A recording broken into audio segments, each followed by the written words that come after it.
कितने भागों में बांटा गया? पहला प्रश्न यहां से बन जाता है भाई, राजस्थान का अपवा तंत्र के प्रकार बताओ। तो आपको सीधे बताना कि सर राजस्थान में 3 प्रकार का अपवा तंत्र है। 3 प्रकार में देखो, 1 नंबर पर कौन सा अपवा तंत्र है? अपना आंतरिक अपवा तंत्र। दूसरा अपवा तंत्र है उसका नाम है अरब सागर का अपवा तंत्र, और तीसरा अपवा तंत्र है उसका नाम है बंगाल की खाड़ी का अपवा तंत्र। जैसे मान लिया ये अपना राजस्थान है, ये अपना राजस्थान है, वे नदियां जो राजस्थान में प्रवाहित होने के बाद इधर अरब सागर की आकर गिर जाती है, वो सभी की सभी नदियां किसमें आएगी? अरब सागर के अपवा तंत्र में। और वे नदियां जो राजस्थान में प्रवाहित होने के बाद इधर बंगाल की खाड़ी की तरफ आ जाती है, वो नदियां किसमें आने वाली है? बंगाल की खाड़ी के अपवा तंत्र में। लेकिन वह नदियां जो न तो अरब सागर में जाकर गिरती है और न बंगाल की खाड़ी में जाकर गिरती है, वो नदियां किसमें आने वाली है? आंतरिक अपवा तंत्र। तो आंतरिक अपवा तंत्र में वो नदी आएगी जो न तो अरब सागर में गिरती है न बंगाल की खाड़ी में गिरती है, वो कोई झील में जाकर विलुप्त हो जाती है या रेतीले दोरू में जाकर विलुप्त हो जाती है। वो सभी की सभी नदियां किसमें आने वाली है? आंतरिक अपवा तंत्र में आने वाली है। इसके साथ आपको एक याद रखना है, राजस्थान में जो आंतरिक अपवा तंत्र है वो 60% पर है, 60.2%। अरब सागर का अपवा तंत्र है 17.4 और बंगाल की खाड़ी का अपवा तंत्र है 22.4। तो आप मेरे को ये बताने वाले हो एक बार कि इन तीनों अपवा तंत्र में सबसे बड़ा अपवा तंत्र कौन सा है? सबसे बड़ा अपवा तंत्र कौन सा है? तो आंतरिक अपवा तंत्र है सर, ये सबसे बड़ा अपवा तंत्र है, सबसे बड़ा अपवा तंत्र है। तो आपको पूछ ले कि सबसे छोटा अपवा तंत्र कौन सा है? तो सबसे छोटा अपवा तंत्र अरब सागर का अपवा तंत्र है, जो कितने परसेंट पर है? 17.4% पर। अगर डीपली परसेंट पूछेगा तो यहां से ये प्रतिशत भी आपको पूछ सकता है। फिर यहां से अगला प्रश्न क्या है? नदियां स्टार्ट करने से पहले आपको यह पता होना चाहिए कि कौन सी नदी किस अपवा तंत्र की है। उसके बाद अपन को आगे अपवा तंत्र स्टार्ट करने वाले। जैसे आंतरिक अपवा तंत्र है तो इसमें कौन कौन सी नदी है? अरब सागर के अपवा तंत्र में कौन कौन सी है और बंगाल की खाड़ी के अपवा तंत्र में कौन कौन सी नदियां है। यहां से प्रश्न सीधा बनेगा कि निम्नलिखित में से कौन सी नदी है जो अरब सागर में नहीं गिरती है। तो अरब सागर में 3 तो अदर नदियां, अरब सागर की एक कोई अदर नदी। ज्यादातर यह पूछा जाता है कि निम्नलिखित में से कौन सी नदी आंतरिक अपवा तंत्र की नदी नहीं है। तो 3 तो आंतरिक अपवा तंत्र की, एक उधर से दे देगा। तो पहले मैं आपको आंतरिक अपवा तंत्र की नदी है वो बताने वाला हूं, उसके बाद आगे अपन नदियों की चर्चा कर लेंगे। तो आंतरिक अपवा तंत्र में 1 नंबर पर है कांतली नदी, उसके बाद है कांकने, उसके बाद है घग्गर, फिर है मेंता या मेडा, उसके बाद है खारी, के बाद है फिर है उसके बाद और उसके बाद है खंडेला। यानी कि 2 नदियां तो याद रखना है। पहले वाली कासे, पहले वाली 2 नदियां याद रखो, कासे और कासे हो जाएगा कांतली और कांकने। यानी कि पहले याद रखो काका, मतलब सर कांतली नदी और कांकने नदी, तो काका हो जाएगा। काका को अपन गांव में बोलते हैं काको, काका मतलब काको।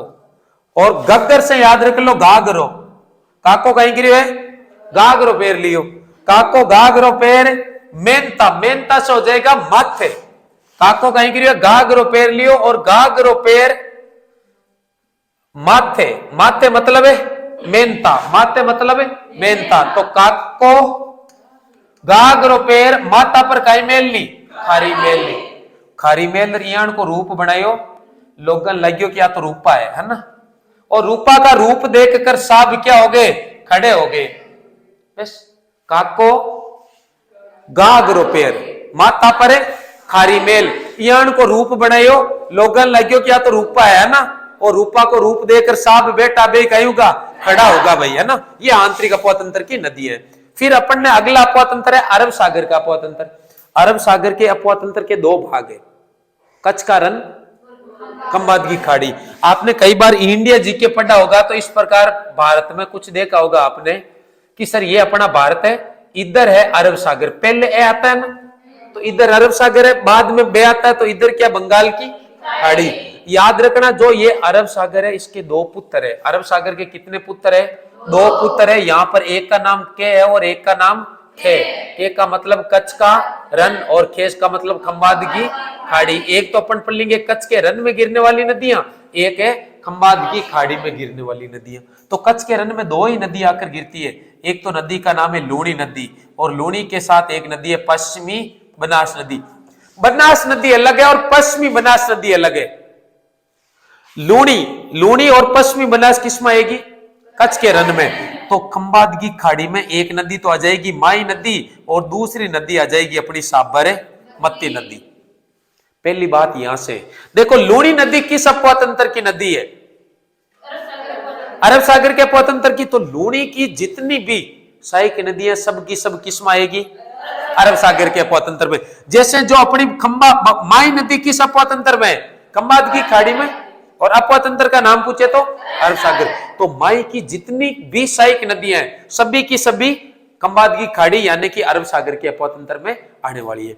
अगला अपवातंत्र है बंगाल की खाड़ी का अपवातंत्र, और बंगाल की खाड़ी में एक नंबर पर चंबल की सहायक नदी, बनास, फिर गंभीर और फिर बाणगंगा। ये नदी आने वाली है बंगाल की खाड़ी में। जैसे चंबल बंगाल की खाड़ी में आ गई तो चंबल की जितनी भी सहायक नदी है सब की सब किस में आएगी? बंगाल की खाड़ी में। जैसे बनास लिख दी तो बनास की जितनी भी सहायक नदियां बंगाल की खाड़ी में आने वाली है। पहला काम आपको नदियां स्टार्ट करने से पहले इतना पता होना चाहिए कि अपने राजस्थान में अपवातंत्र के प्रकार कितने हैं? सर 3 प्रकार है। अपवातंत्र के प्रकार 3 प्रकार है। 1 नंबर पर आंतरिक अपवातंत्र, 2 नंबर पर अरब सागर का अपवातंत्र और 3 नंबर पर बंगाल की खाड़ी का अपवातंत्र। तीनों में सबसे बड़ा अपवातंत्र कौन सा है? आंतरिक अपवातंत्र तीनों में सबसे बड़ा अपवातंत्र है 60.2, और सबसे छोटा अपवातंत्र अरब सागर का अपवातंत्र 17.4%। तो बंगाल की खाड़ी का अपने आप कितना हो जाएगा? 22.4 हो जाएगा। फिर अपन ने नदियां बांटी थी बंगाल की खाड़ी में चंबल, बनास, गंभीर, बाणगंगा। उसके बाद बीच में लिखा था अरब सागर, लूणी, पश्चिमी बनास, माई और साबरमती। और बाकी जो ट्रिक बताई मैंने थे जो काका वाली वो किस में आ जाएगी? आंतरिक अपवातंत्र में। आगे कुछ फैक्ट है अपने जो नदियों से संबंधित फैक्ट है उनके बारे में एक बार अपन चर्चा कर लेते हैं कि अपना देश के कुल सतही जल का अपने राजस्थान में कितना है? 1%। पूरा पूछे तो 1.16। देश के कुल सतही जल का राजस्थान में 1%। लेकिन आपको देख कि देश के भूमिगत जल का राजस्थान में कितना है? तो 1.76%। ये ध्यान रख लेना, दोनों में 1% है, कंफ्यूज नहीं होना है। सतही जल 1.16 है, भूमिगत जल 1.76 है।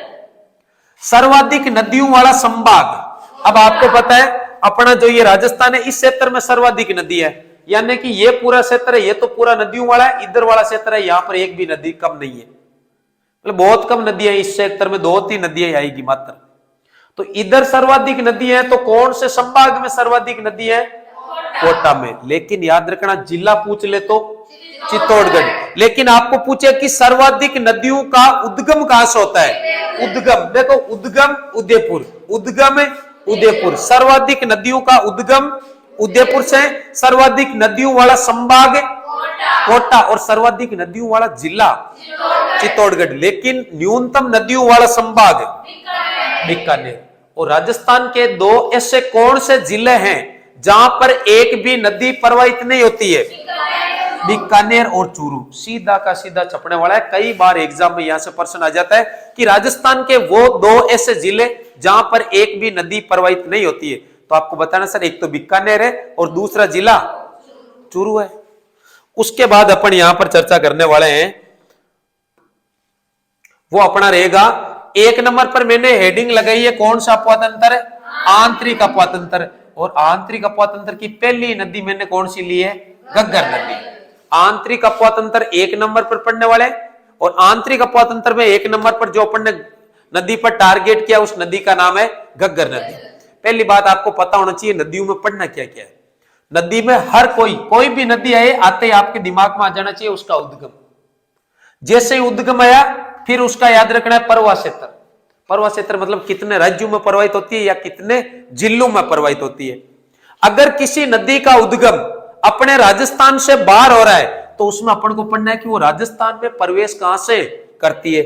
जैसे प्रवेश करवा दिया, फिर आपको देखना है इस नदी के किनारे कौन सा शहर स्थित है, इस नदी के किनारे कौन सी सभ्यता है और इस नदी के किनारे कौन सा दुर्ग है। फिर आपको याद रखना कोई मोस्ट नदी है तो उसकी लंबाई याद रखना है। आपको राजस्थान में 4 से 5 नदियों की लंबाई याद रखो, चंबल, बनास, लूणी, माई, गग्गर। इन 5 नदियों की लंबाई के अलावा आपको ज्यादा ध्यान नहीं देना है। उसके अलावा एक चीज यहां से भी प्रश्न बनता है कई बार, सीधा का सीधा उपनाम। और ये पूरा की पूरी नदियां आपको थ्योरी बहुत कम से कम लिखना है, पूरा का पूरा इसी तरह डायग्राम से टारगेट करना है। तो पहले एक बार मेरे को डायग्राम में देखो, उद्गम लिखा है मैंने। जो गग्गर नदी है उसका उद्गम होता है कालका की पहाड़ियां, शिवालिक पर्वतमाला, हिमाचल प्रदेश। एचपी का मतलब है हिमाचल प्रदेश। गग्गर नदी का उद्गम, गग्गर नदी का उद्गम कौन सी पहाड़ियां? कालका की पहाड़ियां, शिवालिक पर्वतमाला। गग्गर है, गग्गर को बोलो घर घर। घर घर, घर घर पूजा होती है किसकी? शिव जी की। शिव जी की और कौन सी माता की? कालका माता की। तो घर घर है मतलब घग्गर है, किसकी पूजा? शिव जी की। तो शिवालिक पर्वतमाला। और किसकी पूजा? कालका माता की पूजा। तो कौन सी पहाड़ियां? कालका की पहाड़ियां। और हिमाचल प्रदेश में ये पड़ता है। हिमाचल प्रदेश से सीधी नदी पंजाब में, पंजाब के बाद हरियाणा। ये फिर यहां से मोस्ट पर्सन बनता है कि गग्गर नदी राजस्थान में प्रवेश कहां से करती है? सर टिब्बी तहसील। टिब्बी तहसील हनुमानगढ़, यहां से गग्गर नदी अपने राजस्थान में प्रवेश करती है। जैसे ही राजस्थान में प्रवेश करे, यहां पर ये जिला है पूरा का पूरा, ये कौन सा? हनुमानगढ़। तो देखो इसमें एक फैक्ट हो जाता है कि गग्गर नदी के किनारे एक सभ्यता है, कौन सी? तलवाड़, सॉरी झील है, उसका नाम है तलवाड़ा झील। किस जिले में? हनुमानगढ़। तलवाड़ा झील हनुमानगढ़। और ये मोस्ट क्यों है? क्योंकि सर ये राजस्थान की सबसे नीची झील है, सबसे नीची झील तलवाड़ा झील। तो सबसे ऊंची झील कौन सी है? नक्की झील। राजस्थान की सबसे ऊंची झील नक्की झील, सबसे नीची झील तलवाड़ा। एक देखो गांव आने वाला है आपके सामने, तलवाड़ा गांव, जहां पर मैग्नीज की खान है। ये कहां पर है? बांसवाड़ा। तलवाड़ा बांसवाड़ा, तलवाड़ा बांसवाड़ा, जहां पर छींच माता का क्या है? मंदिर है। एक याद रखना आपके सामने आने वाला है तिलवाड़ा।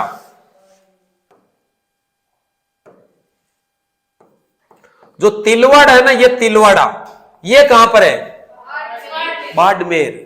तिलवाड़ा बाड़मेर लूणी नदी के किनारे स्थित है। तिलवाड़ा नाम की यहां पर सभ्यता है। क्या है? सभ्यता। और यहीं पर मल्लीनाथ पशु मेला भरता है।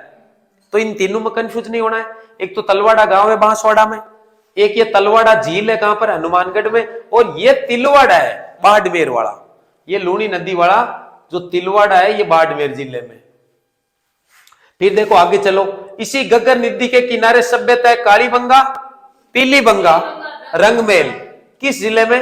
हनुमानगढ़। सीधा प्रश्न चलता है, कालीबंगा सभ्यता किस नदी के किनारे? इस प्रकार बनास, गग्गर, माई, लूणी, इस प्रकार ऑप्शन में दिए होंगे। तो आपको बताना है गग्गर नदी के किनारे। उसके बाद हनुमानगढ़ में आपको पता है एक किला है, कौन सा? बटनेर दुर्ग। बटनेर का किला कहां पर है? हनुमानगढ़ में। कौन सी नदी के किनारे? पहली बात तो आपको पता है, यहां से आपको ज्यादा कुछ याद भी नहीं करना है, किनारे वाला मैटर। क्यों? क्योंकि सर गंगानगर और हनुमानगढ़ में केवल एक ही नदी बहती है। तो गंगानगर हनुमानगढ़ का कोई भी स्थल दे तो डायरेक्ट गग्गर ही करना है, और कोई नदी नहीं है। अगर कोई जिले में 3-4 नदियां प्रवाहित हो फिर तो अपन कंफ्यूज हो जाते हैं कि यार ये किस नदी के। अब तो स्थल आपको पता है कि गग्गर नदी हनुमानगढ़ गंगानगर में बहती है, तो यहाँ का कोई भी स्थल है तो वो किसके किनारे होगा? गग्गर नदी के किनारे। ये बटनेर का किला जो राजस्थान का सबसे प्राचीन किला है, उत्तर में स्थित है, तो इसे उत्तरी सीमा का प्रहरी बोलते हैं, है ना। और फिर देखो गंगानगर में आ जाओ। गंगानगर में एक तो सभ्यता है बरौर सभ्यता। बरौर सभ्यता गंगानगर किस नदी के किनारे? गग्गर नदी के किनारे। ये थोड़ा मोस्ट है क्योंकि ये चीजें तो कालीबंगा वाली तो सब आ रही है ना। फिर देखो यहां पर एक शहर है, कौन सा? अनूपगढ़। और एक शहर और है, कौन सा? सूरतगढ़। देखो सूरतगढ़ क्यों मोस्ट है? इस नदी के किनारे तो स्थित है, तो वही है ही। उसके अलावा यहां से 1-2 फैक्ट बनते हैं। एशिया का सबसे बड़ा कृषि फार्म सूरतगढ़ गंगानगर में 1956 में स्थापना हुई है, रूस देश के सहयोग से। उसके अलावा सूरतगढ़ में याद रखना सर, यहां पर जो सूरतगढ़ है, यहां से मृदा स्वास्थ्य कार्ड योजना की शुरुआत हुई है। मृदा स्वास्थ्य कार्ड योजना की शुरुआत 19 फरवरी 2015 को सूरतगढ़ गंगानगर से हुई है। एक इसलिए मोस्ट हो जाता है। और उसके अलावा जो ये सूरतगढ़ शहर है, ये सूरतगढ़ शहर घग्गर नदी के किनारे स्थित शहर है। यहां पर एक सूरतगढ़ नाम की शाखा भी निकाली गई है इंदिरा गांधी नहर से। इंदिरा गांधी नहर है, उससे टोटल 9 शाखाएं निकाली गई है। उनकी 2 शाखाएं गंगानगर में, सूरतगढ़ और अनूपगढ़। उसके बाद देखो ये नदी यहां से चलती है, गंगानगर में विलुप्त हो जाती है। यहां पर विलुप्त हो जाती है। विलुप्त हो जाती है तो इसे बोलते हैं मर्त नदी। क्या बोलते हैं? मर्त नदी। कि मर्त नदी किस नदी को जाना जाता है? घग्गर नदी। लेकिन ज्यादा वर्षा आने के कारण इसका पानी चला जाता है कौन से देश में? पाकिस्तान में। और पाकिस्तान में एक जगह का नाम है फोर्ट अब्बास, वहां पर जाकर यह समाप्त हो जाती है या विलुप्त हो जाती है। तो आपको पूछ ले कि घग्गर नदी कितने देशों में बहती है? 2 देशों में सर, एक भारत में, दूसरा पाकिस्तान। घग्गर नदी कितने राज्यों में बहती है? राज्य? अरे 2, 3, 4 राज्य सर। एचपी, पंजाब, हरियाणा, राजस्थान, 4 राज्य। लेकिन जिले पूछे तो 2 है। अरे हनुमानगढ़ और गंगानगर, इसमें क्या सोचने की बात है? ये याद रखो। फिर देखो कुल लंबाई कितनी है? 400। घग्गर नदी की कुल लंबाई 495। ये मोस्ट है। क्यों मोस्ट है? क्योंकि सर अपन कौन सा अपवा तंत्र पढ़ रहे हैं? आंतरिक अपवा तंत्र पढ़ रहे हैं ना। आंतरिक अपवा तंत्र की जितनी भी नदियां बताई है ना मैंने, उनमें सबसे बड़ी नदी है आंतरिक अपवा तंत्र की सबसे बड़ी या सबसे लंबी नदी कौन सी है? सबसे लंबी नदी घग्गर नदी है। आंतरिक अपवा तंत्र की सबसे लंबी नदी का नाम बताओ, तो आपको बताना सर घग्गर नदी आंतरिक अपवा तंत्र की सबसे लंबी नदी है, जिसकी कुल लंबाई 495। लेकिन अपने राजस्थान में कितने किलोमीटर है? 100 किलोमीटर है। उसके बाद देखो उपनाम इसके बहुत ज्यादा मोस्ट है। प्राचीन समय में घग्गर नदी से अपने राजस्थान में क्या आ जाती थी? बाढ़ आ जाती। जरीन क्या राजस्थान को? सोतर नदी ऐसे लगा हुआ है। सोतर नदी मतलब ऐसे लग रहा है जैसे ये नदी यहां पर अपने सोई हुई है, तो इसे बोलते हैं सोतर नदी। ऐसे लग रहा है ये नदी यहां पर लेटी हुई है, तो लेटी हुई नदी। ये यहां पर एक नाली के रूप में बहती है, तो नाली नदी। 2 नाम याद रखो, नट नदी और पाट नदी। प्राचीन समय में यहां पर एक नदी बहती थी, कौन सी? सरस्वती। और इसी का दूसरा नाम था क्या? द्वेषवती नदी। पाकिस्तान वाले घग्गर नदी को किस नाम से जानते हैं? हकरा नदी। बहुत बढ़िया प्रश्न है कि राजस्थान या घग्गर नदी को पाकिस्तान में किस नाम से जानते हैं? हकरा। और आपको एक नाम, इसका उपनाम और याद रखना है कि अंतरराष्ट्रीय नदी कौन सी है?